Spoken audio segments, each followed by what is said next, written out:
grade. I'm not sure if it's morning for you or evening or whatever time it is that you choose to do your language video, but here we are nonetheless. Today it is 11:34 a.m. for me. It's beautiful weather outside, and we always are recording a week ahead, so I'm last week, you're this week. Does that make sense? Okay, so Thursday, May 15th is today. No, that's not true. It's the 14th. Oh, it's Thursday, May 14th. Tomorrow is the 15th. Okay, so today we are going to be on page 244. We are slowly moving towards a test, as you can tell. Hopefully by the end of the week, we will be, next week we'll start, maybe we'll take a test over this unit. All right, so page 244 is where we're at today. Think E at the top. In the blank, write the correct form of the adjective or adverb in parentheses. Be prepared to tell your teacher whether the word is an adjective or an adverb. Obviously, you can't tell me because I can't hear you, and I have to tell you that I really don't like teaching to an empty classroom. Oh my goodness, even all of your guys talking and chitter-chatter, I miss. It's so lonely and quiet and empty in here.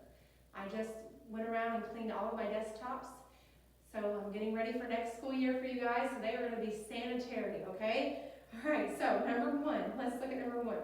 Think E, page 244. Of the three boys, Tyler is what? You have to use a form of the word tall.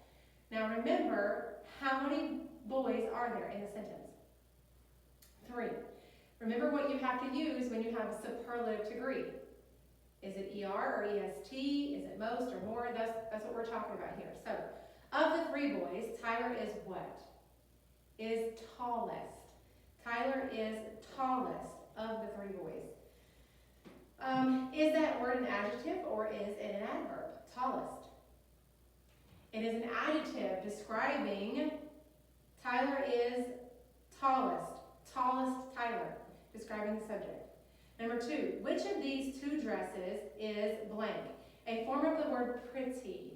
We have two dresses, so we either need to use more or ER. What do you think it is? What is the correct word? If you said prettier, you are correct, ER. Which of these two dresses is prettier? That is an adjective describing dresses. Let's see. Which is prettier? Number 3.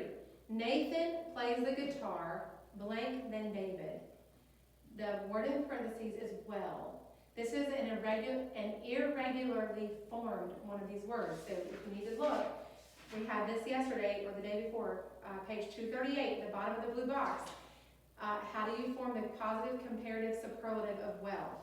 So, Nathan plays the guitar, blank than David. There are two people, so we need to look at the comparative degree. What should it be? Better than David. Number 4, of all my friends, Sarah is the blank kind. The word is much. This is another one of those ones that is irregularly formed. So if you look back on 238, it'll have much in positive, comparative is more, superlative is most.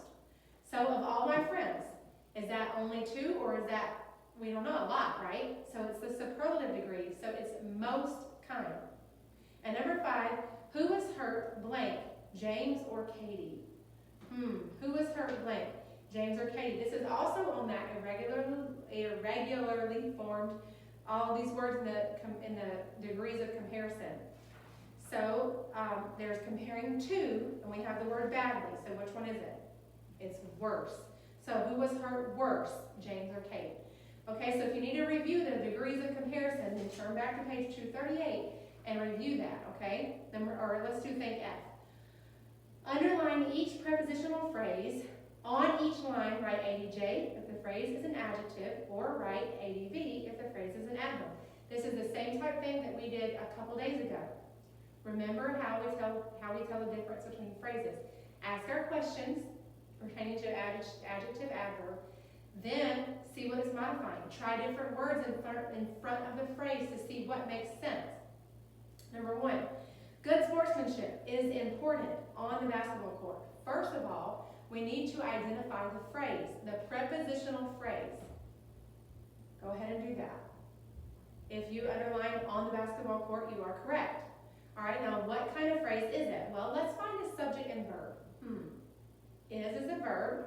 Who or what is? Sportsmanship. Sportsmanship is who or what? Important. What is important? An adjective describing the subject.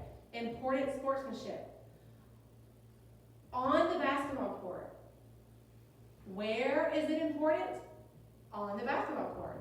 So that is an adverb phrase modifying the adjective important. So do you see the process we went through to figure that out? All right, number two. My mom's commitment to proper nutrition has kept us healthy. Let's find the phrase and underline it. We're looking for a prepositional phrase. If you underline to proper nutrition, you are correct. That's a prepositional phrase. So let's find subjects and verbs. If you said the verb is has kept, you are correct. Who or what has kept? Commitment has kept. So what is to proper nutrition? Well, what kind of commitment? Which commitment? The commitment to proper nutrition. So what question did I ask? I asked an adjective question, and that's a subject, it's a noun, so it modifies that. So we know that has to be an adjective phrase. Number three, your lungs use more air with less effort after exercise. All right, notice there's two blanks. That means there's two phrases in this sentence. Let's pick them out. We're looking for prepositional phrases. Go ahead and underline them. With less effort, and then after exercise. So we have two. Let's find the subject and verb. The verb is use. You underline the subject. Who or what use? Lungs use. Lungs use what? Air. That's a direct object. Follows an action verb. All right? With less effort. Let's try different words. Is it air with less effort? No, that doesn't make sense. What about more with less effort? No. What about use? How do they use? With less effort. So it modifies the verb, answering the question how, so it's an adverb phrase. But look at after exercise. When? After exercise. So when used? After exercise. So it modifies the verb, and it is also an adverb phrase. So hopefully you see the process to which we're figuring this out. All right, think G. On notebook paper, rewrite the following paragraph, correcting all errors in the use of modifiers and misplaced adverb phrases. Do not do that on a separate sheet of paper. Let me see.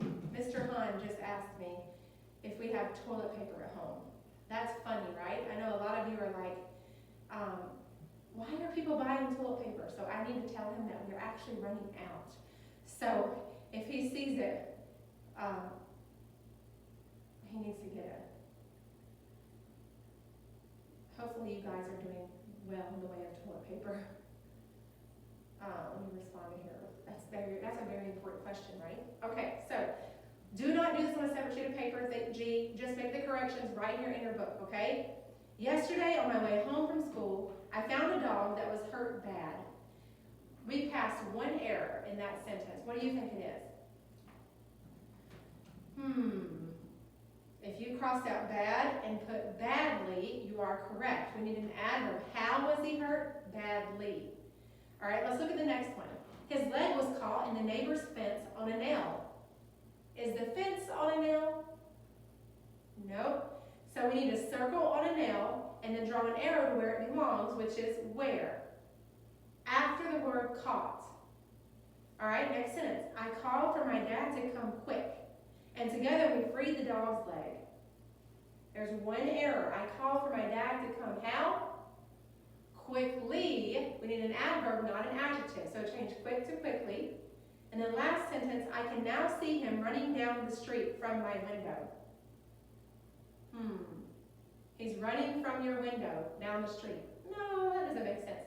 So circle from the window and draw an arrow to where it belongs, which is in front of I. So from the window, I can now see him running. That was fairly simple. I hope you guys got that. All right, last exercise for today, using verbs. This goes way back, okay? This is a review from way back. Hopefully you remember. Cross out the incorrect verb form in parentheses. That model airplane has flew as much as 200 yards or has flown. This goes way back. What do you think? If you crossed out flew, you are correct. It should be has flown. Number 2, I buy myself a new sweater or I bought myself a new sweater. If you crossed out buy, you are correct. We don't buy, it's I bought. Number 3, the thief sneaked or snuck. Do you remember? Remember, snuck is not a word, it's sneaked, even though it may sound funny. So cross out snuck. Into the house and stole a television or stole a television. Cross out stole. It should be stole. Number 4, mom had given some food to a family or mom had gave. All right, this goes way, way back, okay? So pull it out of your brain, like in the deepest, darkest, far corner. There you go. Okay. If you crossed out gave, you are correct. It should be given. Number 5, we saw the smoke or we seen the smoke. We saw, so cross out seen. Raising from the campfire or rising from the campfire. It should be rising, so cross out raising. Remember, rise just means to go up. And then number 6, go to your room, set or sit your shoes under the bed. It should be set, so cross out sit. And lie down or lay down. Which one should it be? Lie down, because it means to recline. All right, that's a review from a long time ago. Hopefully you remembered that and it just was right there at the forefront of your mind. That's all we're going to do on today for Thursday. Tomorrow we're going to do some more review and we're going to get closer and closer to taking our test, our last test of the school year. Ooh, I know you're so excited. Hang in there. We're almost done. You guys are doing a great job. Remember to do your spelling study, take that test tomorrow, write your spelling words, and be prepared for that. See you tomorrow.